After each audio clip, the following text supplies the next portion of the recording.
Hey guys, time to get in on the action for the biggest moments in basketball with Prize Picks, America's #1 fantasy sports app. Just select 2 or more players, pick more or less on their projections, place your entry, and win up to 100 times your money. Right now, Prize Picks will match your first deposit of up to $100. Just download the Prize Picks app and use the code GET100. That's code GET100 on Prize Picks for a first deposit match of up to $100. Prize Picks. Pick more. Pick less. It's that easy.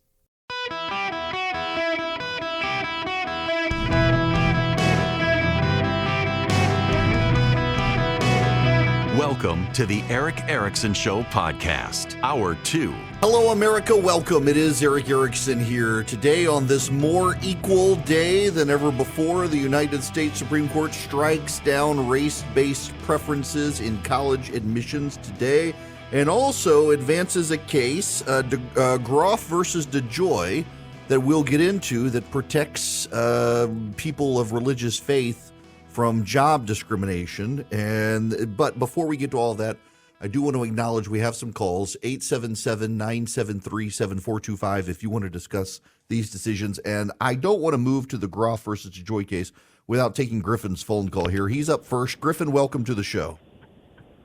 Hey, Eric. I'm going to jump right to it, okay? As a black man in this country, I really feel like it is a bad decision to do such a thing so early. This thing was only the affirmative action was only brought forth in, 1965? Half of Congress and the Supreme Court were already in their position or living or involved with this. I just feel like it's something, I'm 47. I feel like it's something my grandkids, kids should have had on their table.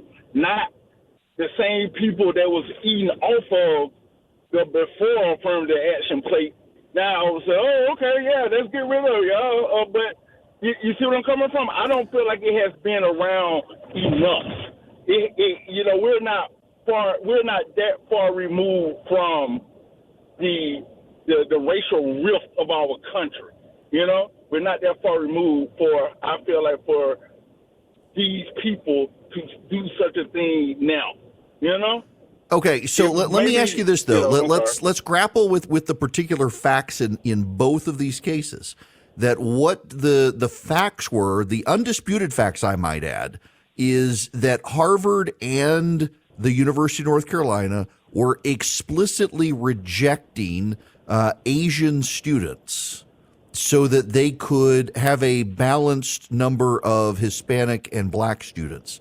So was it right that they were explicitly discriminating against one minority group in favor of another? Okay, I'm gonna say no. And I feel like I'm saying no for the radio reason. Honestly, I'm not racist at all. Don't get me wrong. No. Look, I understand it, and we can't deny, and Clarence Thomas doesn't, that there is a history of serious racial discrimination in this country against black people.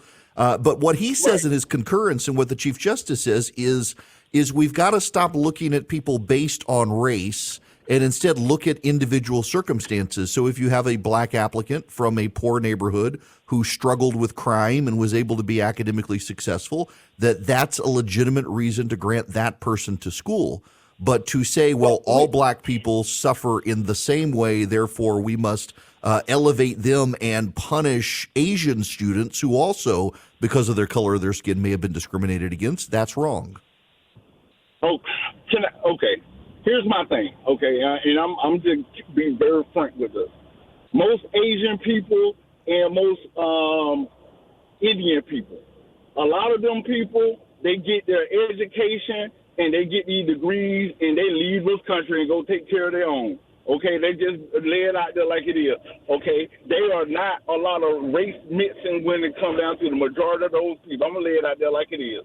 The other thing is my people have had it the worst when it comes down to this and still suffer from the founding instruments that were laid in place throughout the years, decades. We're still trying to dig out from under those rocks that were laid upon us. And that's why I just feel like it's just too soon. Not saying that it should never be, but it's just too soon. That's all. It's just too soon.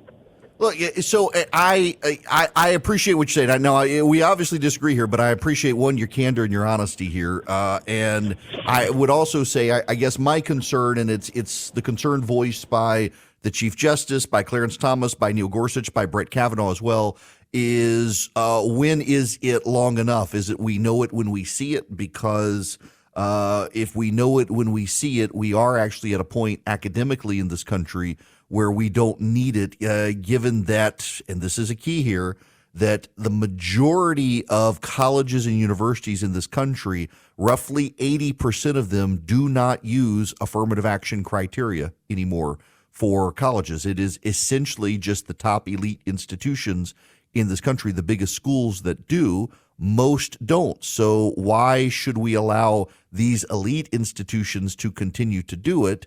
And also, what we should note is that there's a massive dropout rate of non-white, particularly Black and Hispanic students after their freshman year in these college programs because they get in and they're not academically up to speed. So we're essentially setting them up to fail in the system designed to bring them in.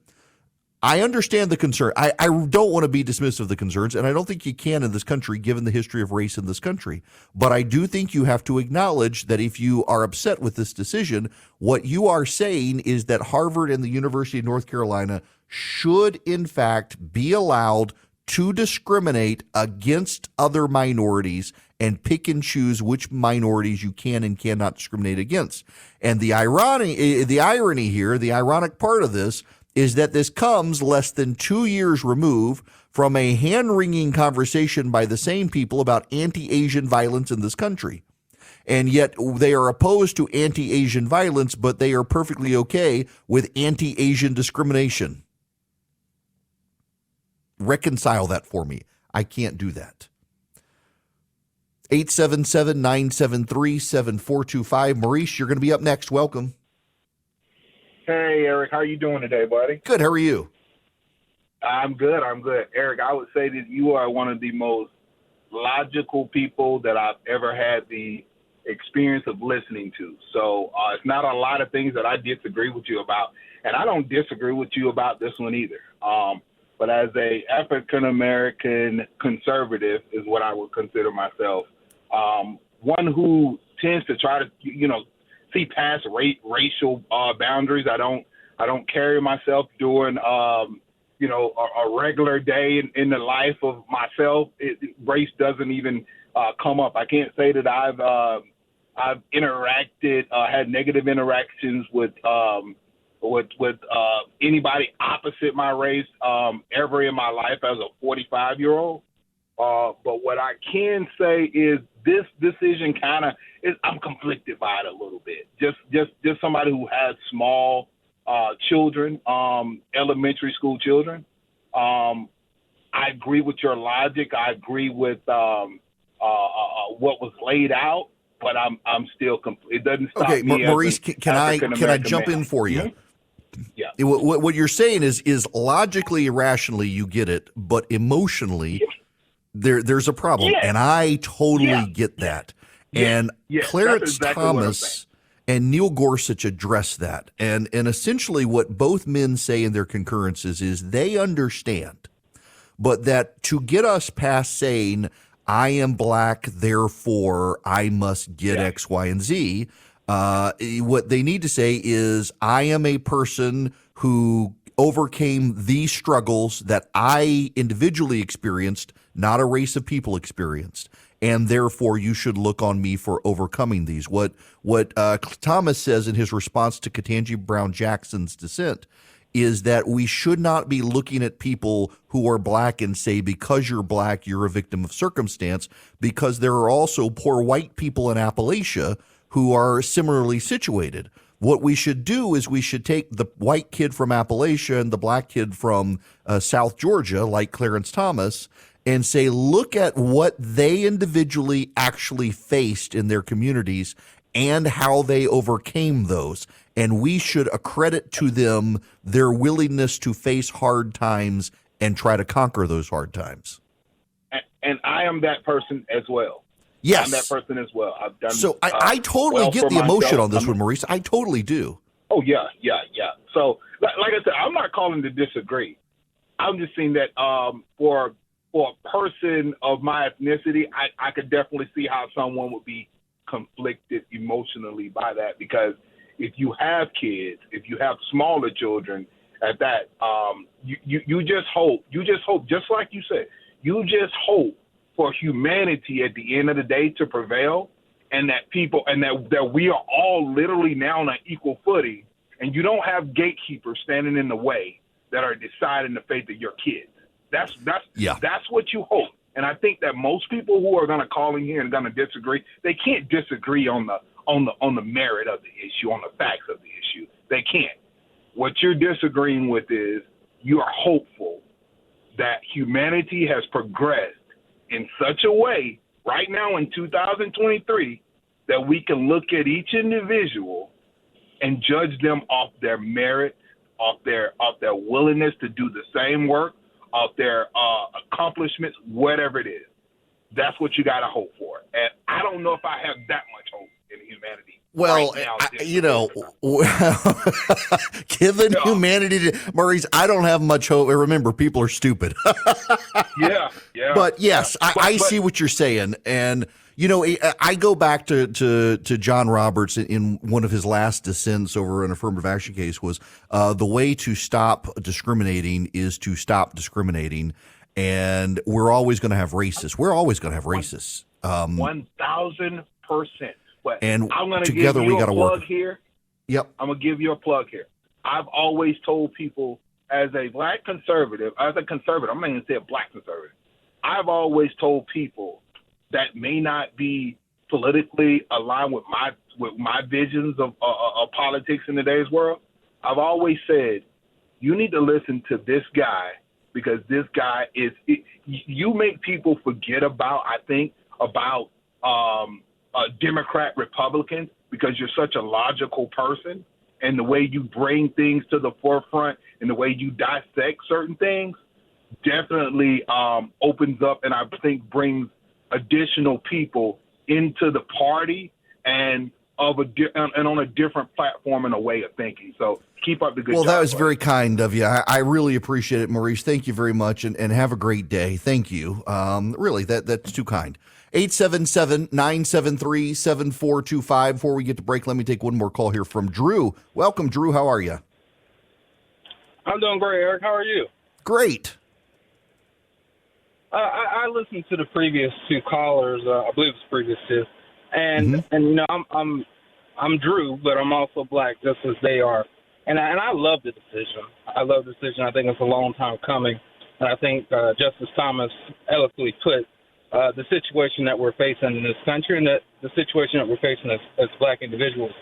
I'm a very well-educated person, and no matter each time I climbed the educational or academic ladder, the question was always, am I making it because I'm black?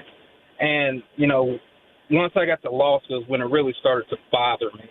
As a graduate of Georgetown University, I got that nonstop. He only got in because he's black. He only got in based off of diversity. He doesn't have the educational fortitude to make it. Even the assumption that somehow my school was paid for because I'm black. And this is something that Justice Thomas has been talking about for decades, that as long as we have affirmative action, that's how people are always going to see us. I know one caller talked about it. It just wasn't the right time. I mean, how long do we need to wait before we can get over the racist past? We may, like you said in the previous call, we'll never be free of racism. And that goes for any race towards any race. We're never going to be free of racism. But at some point, we got to stop making excuses for not making it in this society. That's well said, Drew. Look, I got to let you go there because I got a hard break here, and I got to get out. I'm going to give you the last word there. The United States Supreme Court ending affirmative action for college admissions today. Welcome. I'm smiling. A friend of mine is in Florence with his kids and took them to I recommended a great pizza place, and one of the old school Italian pizza places, and just sent me a picture. Very cool to see people. I know my restaurants around the world. Have y'all seen me? Welcome. All right, it's Eric Erickson. The phone number 877-973-7425. I want to, given the concerns and things of listeners, let me address something very specifically to everyone listening right now. We are not a long ways removed in the history of this country from Jim Crow. We really aren't. And there will always be racists in the world. But the solution proffered by the academic elite of this country and progressive secularists has been to discriminate. And that's a fact. The issue here before the Supreme Court was that these colleges were explicitly engaging in racial discrimination. And many of the people on the left say, well, we should engage in racial discrimination, but just in a different way. We should engage in race-based preferences for a people who have been oppressed. But what of Asian Americans who were interned in prison camps in World War II, who the leftists told us for the last several years have disproportionate violence enacted against them? They've told us that the last 2 years, and yet are okay with racially discriminating against them. One of the students who filed suit and was involved in the litigation was an Asian student who was told he needed to sound less Chinese in his application and not discuss, focus on, or mention his Chinese family traditions, lest Harvard discriminate against him. Are you saying that's okay, that Harvard should be able to discriminate against an Asian kid because he's Asian? That's what we're doing here. And it's wrong. We will always have racists in this country, but we should not institutionalize that racism for a group of people who have been telling us for a while that this country is full of systemic racism. Today, we've gotten rid of some of that systemic racism, and that's a good thing. One of the groups that is working to get rid of it, to advance free markets and free people, and to eradicate this sort of invidious discrimination and racism in the country, is Americans for Prosperity. And they want you to be a part of it. They want to advocate for limited government, free markets, and free people, and they want to train you up to be the best you can be as a conservative activist. Go to americansforprosperity.org/Eric today, americansforprosperity.org/ERICK. Stand with Americans for Prosperity, who stood with these students against these discriminatory policies and won. You can be on the side of the winners at AFP by going to americansforprosperity.org/Eric today. Sign up, be a volunteer. They've got 36 state chapters. They've got volunteers in every state. They've advanced free markets and free people, and they want you to help them join their side and advance liberty. americansforprosperity.org/ERICK. Go sign up today. Well, I needed to go to the restroom during the break and I could not, so we will do our best to get through this next segment. They released the second trailer for Dune. I had to watch the second trailer for Dune. It was like 3 minutes long, and so if you haven't seen the first oh my gosh. This looks amazing. November 3rd. I can't wait. By the way, Oppenheimer comes out the same day as the Barbie movie. I have no desire to see the Barbie movie. I want to see the Oppenheimer movie, but the reviews of this Oppenheimer movie, my kids want to see it. And I got to go see it first because literally every review I've read has described it as a horror movie, as people leaving shell-shocked, as a movie that you have sleepless nights and lie in terror after watching. I'm fascinated. I love Christopher Nolan. He does such a good job in movies. I want to see this movie, but I digress. A lot of people want to talk about this affirmative action case. Before I take any more phone calls on it, though, I do really want to mention the case that inevitably this happens at the Supreme Court. The Supreme Court will release a decision that is so dominant it overshadows everything else, including other decisions that are of equal import and maybe even more significant cases. And I believe that may be the case with Groff versus DeJoy today, which was a 9-0 case. This case involved a postal employee, Mr. Groff. Mr. Groff worked in Pennsylvania, and Mr. Groff was not a religious person, but underwent a profound religious conversion to Christianity and began to take his faith very seriously and would not work on Sundays as a result, which was no problem because the mail is not delivered on Sundays. But then the United States Postal Service signed a deal with Amazon that requires the Postal Service to deliver packages on Sunday. And Mr. Groff was not given the ability to opt out of that delivery. To make it easier for everyone, he transferred to a rural postal service system that did not do Sunday deliveries for Amazon. But later in his career, the Postal Service began doing deliveries and began to accommodate Mr. Groff's religious preference to not work on the Sabbath. But in so doing, they began to punish him and make his life more difficult as an employee, and ultimately he filed a lawsuit. The court systems said that essentially all the Postal Service had to do was find de minimis hardship in allowing him to have a religious exemption from work on Sunday. Sam Alito wrote the decision for the court today and said the courts have been reading this wrong, and we just want to clarify. 9-0, the court says it's more than showing just de minimis inconvenience on the business.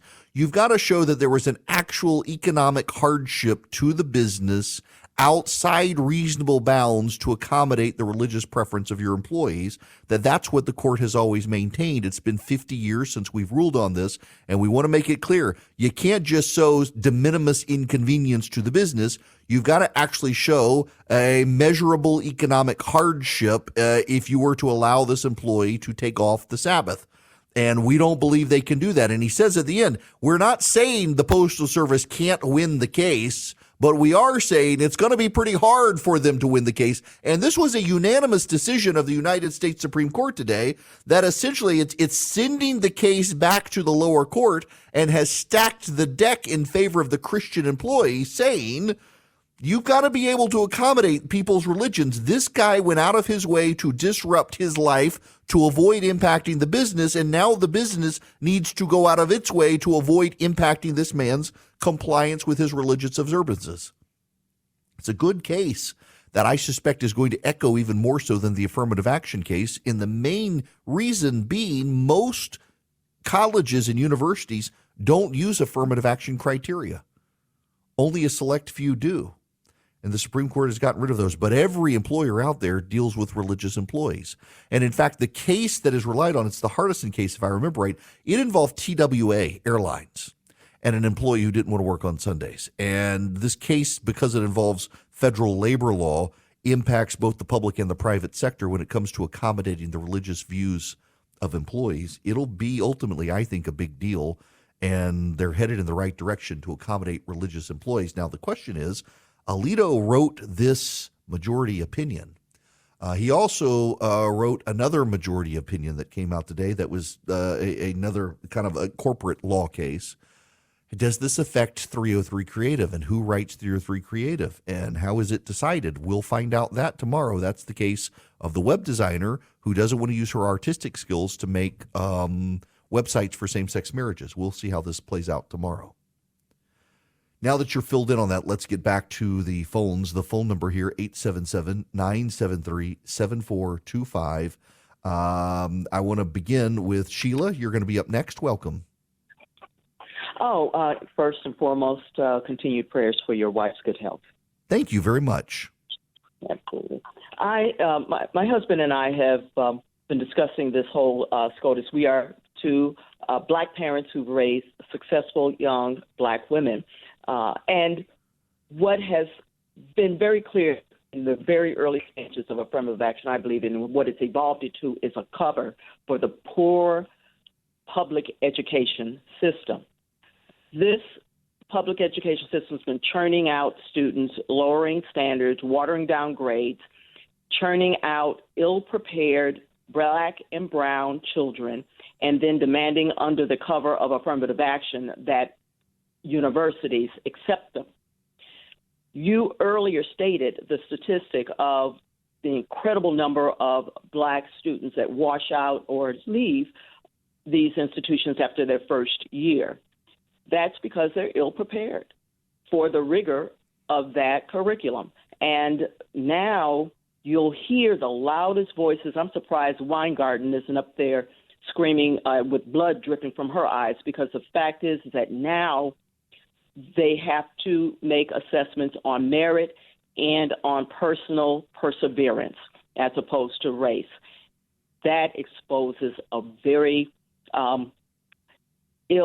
ill-functioning public education system.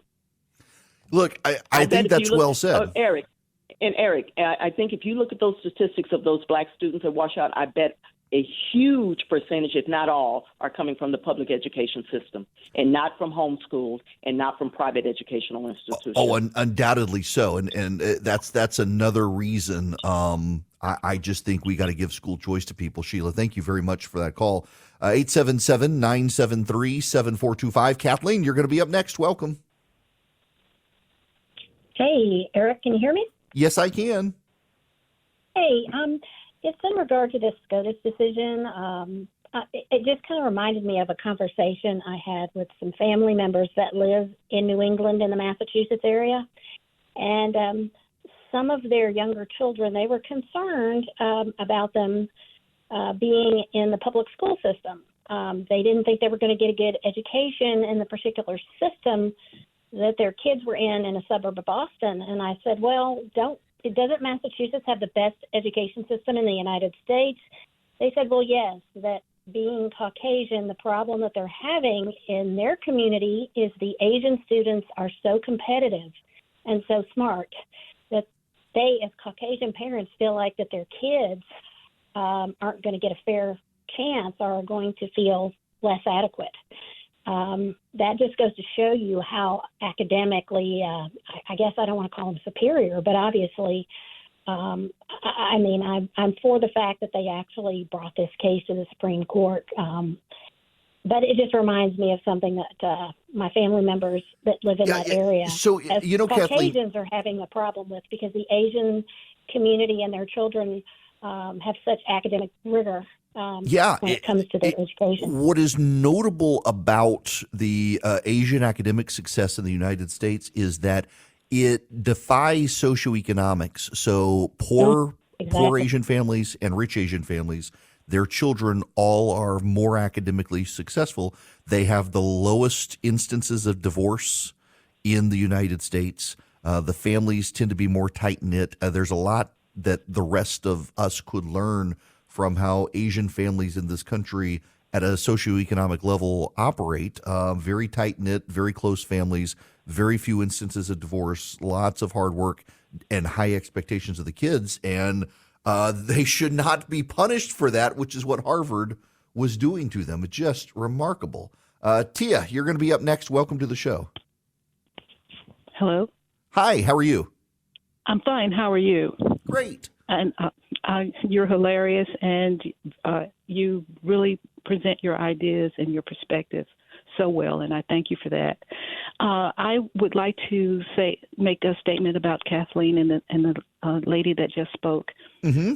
The public school system needs to be disbanded, just destroyed from the foundation and rebuilt with better teachers. The teachers that I had when I moved from a predominantly white school where I got a better education, and I'm going to upset some blacks. I hope not, but if I do, okay. Due to divorce, I had to go to of my parents, I went to a lower standard school. All of the teachers were either related to or were friends with someone who was a friend to the principal or other teachers, and got their jobs based on that fact alone, not because they were well educated, not because even though they went to college, they could not teach math, they could not teach biology, they could not teach science or history, and definitely English. And so as a result, they dumbed us down even worse than we were. And as a result, the more educated black teachers were so poorly paid, they went to other schools that paid them well. And we were stuck with those who were inadequate. They were inadequately prepared, and so were we. And so as a result, dumbing me down, I had to put my head to the grindstone, so to speak, and really, really hunker down and study so that I could get a dual degree.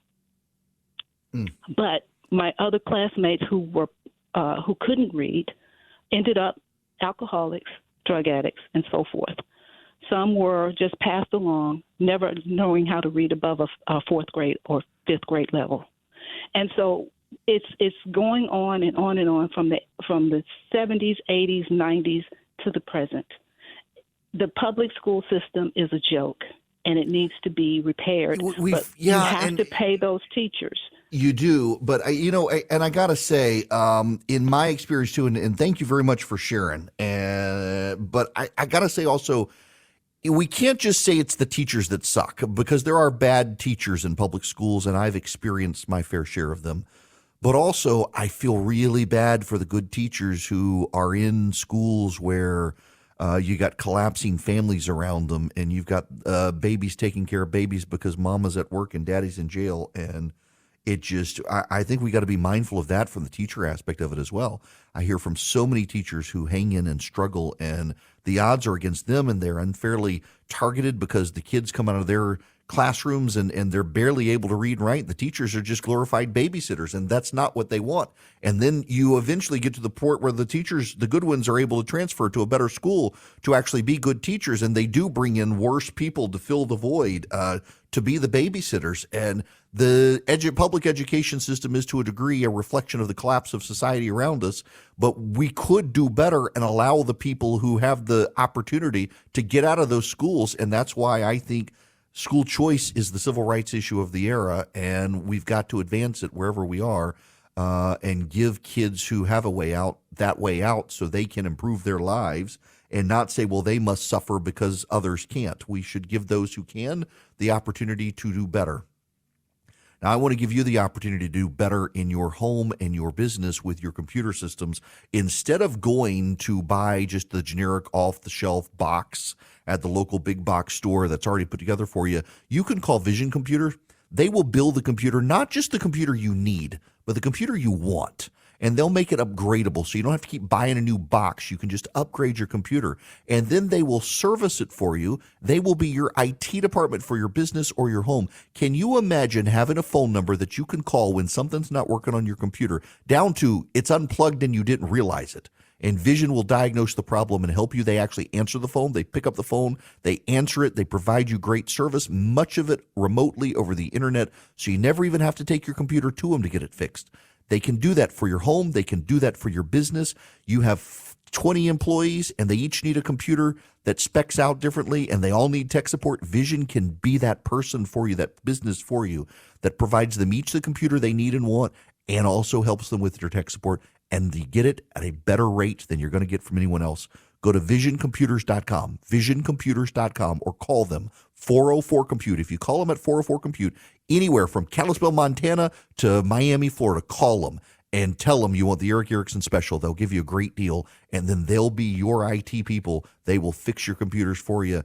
And if, by the way, if you don't have a computer from them, but you want their world-class tech support, you can pay a small annual fee, and Vision can be your tech support too. visioncomputers.com or 404-COMPUTE. All right, listen, I got a limited segment here, and I got calls that I actually really want to take for those who are going to be patient. If you can wait on the phones, I know a lot of you want to talk about this case today. I've got more to talk. We're kind of shoving aside much of the show that I was going to do today to take your phone calls on this case. It is a big deal, and I'm happy to. Also, I would note something that we rarely have happened here, and is I've gotten phone calls from just about every single place that we are on, and some of the places we're on in delay or we're on the weekends, but we've had calls from Las Vegas today. We've had calls from all over Florida, from Greenville, South Carolina, from Hartford, Connecticut, from Bridgeport, Connecticut. We've had calls from Illinois, you name it. Calls from even outside of places that I'm on. We've had a call from Maryland and a call from Texas, let alone Oklahoma, Ohio, and the like. So people are listening and people are invested in not just what I'm saying, but in this case. So I want to take your phone calls, 877-973-7425. Be patient with me if you're on the phones, though, because, again, short segment, I got to do an ad read. Before I do, I want to tell you I've fallen in love with a TV show, but you need Apple TV Plus to watch it. However, if you have Twitter, you can go to Apple TV's account on Twitter, and I'm gonna relink this, and I'm gonna retweet it out. You can watch the entirety of the first episode of Silo. The season finale is tomorrow, and I am hooked on this TV show. Silo is unbelievable. It's on Apple TV. If you get on Twitter, you can watch the first episode for free. It's incredible. Apple TV show, The Silo, or just Silo. The season finale is tomorrow, and it is an incredible TV show. Hey, y'all. Darius Rucker here. You know, a lot of people ask me, what inspires your music? And one of the big things is a strong sense of place. That's why I love my home state of South Carolina and want to share the awesome things it has to offer. From the beautiful mountains down to the sunny coast, it's got it all. Not to mention two of my personal favorites, great golf and amazing food. Come see why I love this place. Visit discoversouthcarolina.com.